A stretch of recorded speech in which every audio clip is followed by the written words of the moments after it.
Welcome back. So today we have an interesting topic. All of us have played through amp sims. There's so many different kinds and I guess you could say grades, so many different qualities. Everything from a Line 6 Spider 15, 20 years ago to neural DSP plugins now that by most people's account sound like the real thing. But these kind of surprised me. And they didn't surprise me. Let's talk about what they are. These are the Korg ToneWorks Pandora's boxes. I got a couple different ones. This one is the PX2. I actually really like this one. This one's older, but it has a little bit of special sauce in my opinion. And this one I believe is the PX4. This is the PX4.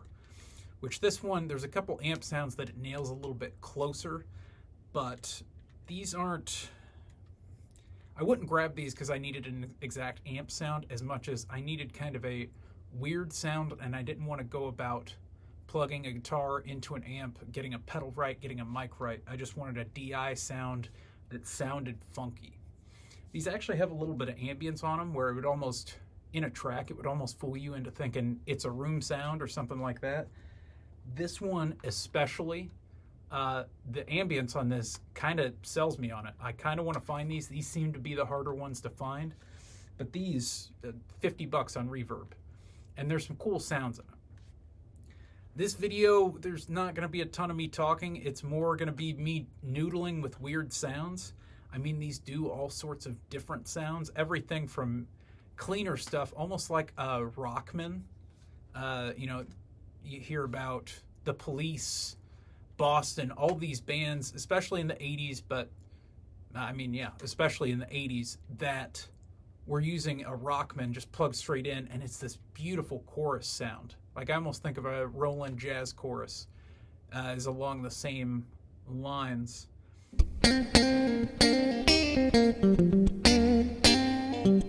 These do sounds like that. They do weirder sounds. They do some amp sounds.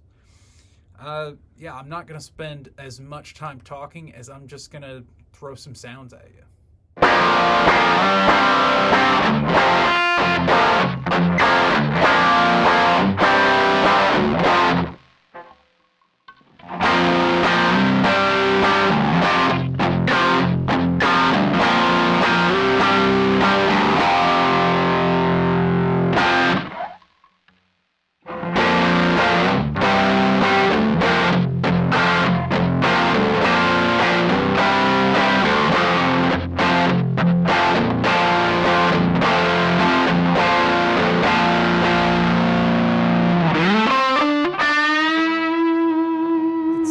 It's interesting the sounds that come out of these things. I mean, some of them on their own aren't what I would call good, but they're inspiring in a weird way.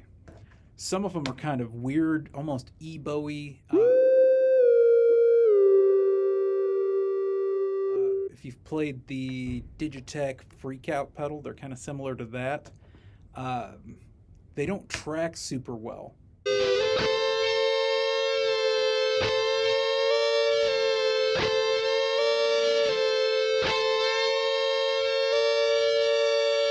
But if you play that Digitech pedal, I had one at one point, that doesn't even track great. Like you can get it to glitch out in all sorts of weird ways. These glitch out in a little bit even weirder of ways.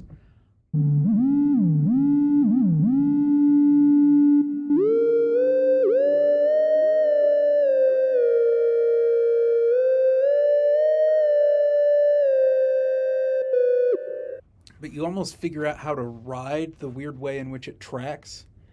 And it's almost like this cool synthesizer that just glitches out sometimes. Now, the way it glitches out might not be good, but it might be a cool thing for the background of a track. If you got a studio, maybe this is worth $50 to throw in the background and oh, hey, I need a weird keyboard sound, but the guitar player's here. Have him plug through this thing.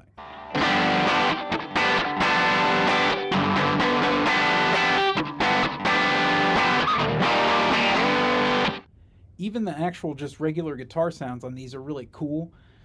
I mentioned earlier the way that they it's almost kind of a room sound. Just the ambience on them is really cool. And it's not like it's anything crazy, but all the sounds you're hearing me play, these are all just presets. I didn't do any knob twisting, no button pressing. I just scrolled through presets, stopped on one that I liked, and that's what you're hearing. And I think that's where the value lies in these things. You don't have to, they're kind of difficult to sit and work through the presets. I messed with the PX4 a little bit. That's not these things' superpower. The superpower is it's the size of a tape man. It's the size of a Walkman. And you can get some interesting guitar sounds out of it. Interesting. Not necessarily, this is exactly like a Plexi or like a JCM 800, but like, oh, this is a cool overdriven sound. Maybe I really like some of the light overdrive sounds with a little bit of reverb or delay on them. They inspire me to play things in a cool way.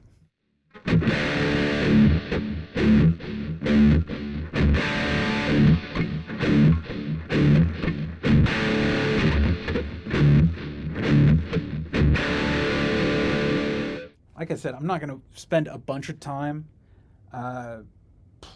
trying to show off. All of the clips you're seeing are just me noodling whatever the sound pulls out of me. Get these for yourself. I mean, even the PX2, if you can find one, is $100, maybe 150. I think there's some special sauce in that one. I don't know what it is, especially since that's an older one. It looks like that was made in like 95, 96. And you can really tell with some of the sounds. They sound very processed and maybe not in a good way.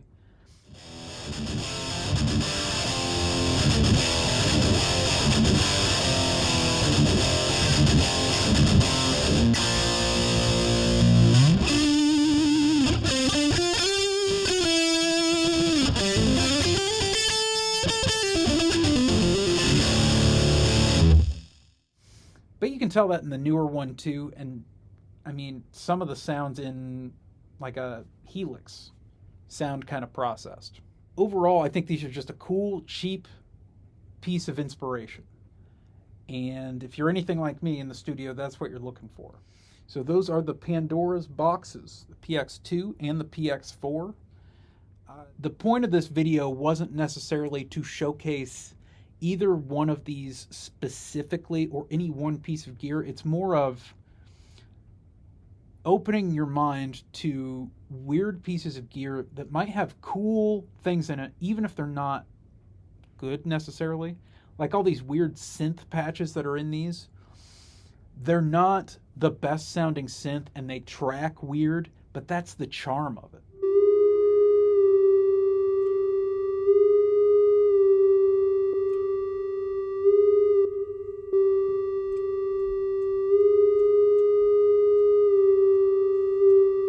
And they inspire you in this weird way. You start figuring out, like a couple of them I figured out, if I palm mute these single notes, it still sustains longer. And I can really ride it a little bit. Maybe consider getting one of these old multi-effects things. The pod, I've been thinking about getting one of those.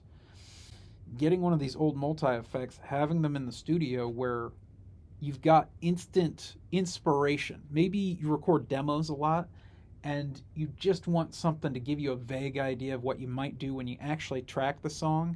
Maybe you're doing overdubs. Like, I'd love to use these, doing overdubs on an actual record where no one's going to think, oh, they used a Korg Pandora's box PX2 and that's what this cool lead guitar sound or this weird synth sound that I can't tell what it is.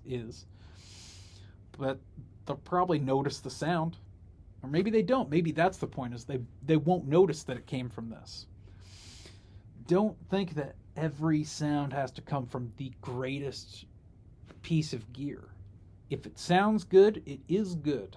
think it was Warren Hewart I heard say that. And here you go. These sound good, so I guess they must be good.